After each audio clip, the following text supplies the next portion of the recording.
chasing the wind all over the world has put me in a lot of different places and learn a lot about different kinds of weather and wind, and that all applies to kites. It's very important to put yourself in a little bubble and design for one area and not really have a really good idea of what's going on in the world. So I think that's kind of important for the RPM is, you know, all the kites actually, that they work well everywhere. There's places that are pretty fun and decent, but there's a lot of places that aren't so good. But they bring out all the bad qualities in kites. You know, the kind of things that you need to really address. With some of this knowledge, it helps kites evolve. The evolution of the RPM started, you know, that kite started probably in 2006. You know, I started working on it, and I had a couple versions that I really liked, and it wasn't until, you know, probably 2008 that I really started getting it pretty dialed. And Yuri Zun was injured at the time, and he was coming back from an injury, and I talked to him and said, I really want you to try to fly this kite, because I think I'd like to build a kite that you could actually win a world championship on and give you the confidence to take it to a whole new level. So that's kind of that first RPM was, you know, the start of that. And then from that point on, it was an evolution of really making a kite that could win a world championship. So now that we've accomplished that 2 times in a row, the new RPM is even more refined. So it's, you know, just that evolution of over the years of tweaking a kite makes it, you know, really, really good.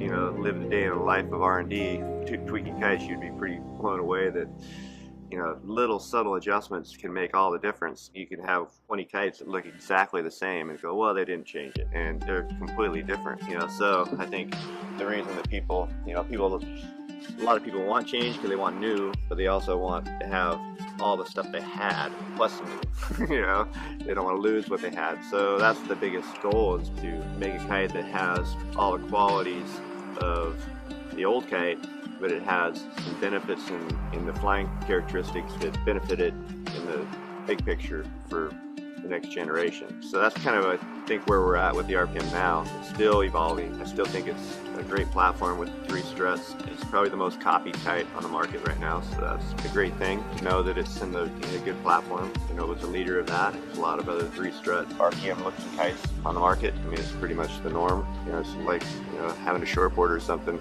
You know, it's like it's becoming a standard, and it's a standard that's it's a good platform for kiteboarding. And we ride all the other brands just to kind of see where they're at, and I think, you know, we're very ahead with the RPM still, because everybody's kind of copying this platform. I think, not to knock their, you know, bad kites or anything, they're awesome kites, they're on a great platform, but I think they're missing a few key ingredients because they're jumping on, you know, late in the game, and the key ingredients really is the differential bridle. That was the magic discovery that we found on the early kite through all the testing, was that bridle system turned it on. You know, if you have too many pulleys at the front of your kite or pulleys at the rear, you have less and less input going directly from you to your, you know, your hands. And that's why a sea kite is just 4 connections straight to your bar. The most raw connection. I mean, that's kind of what, you know, slingshot kites are known for, is their feel and preciseness, and their build, of course.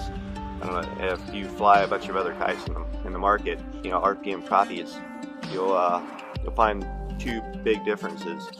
Is Slingshot RPM is very precise, and it has very intuitive feel at the bar, so you know where that kite is all the time.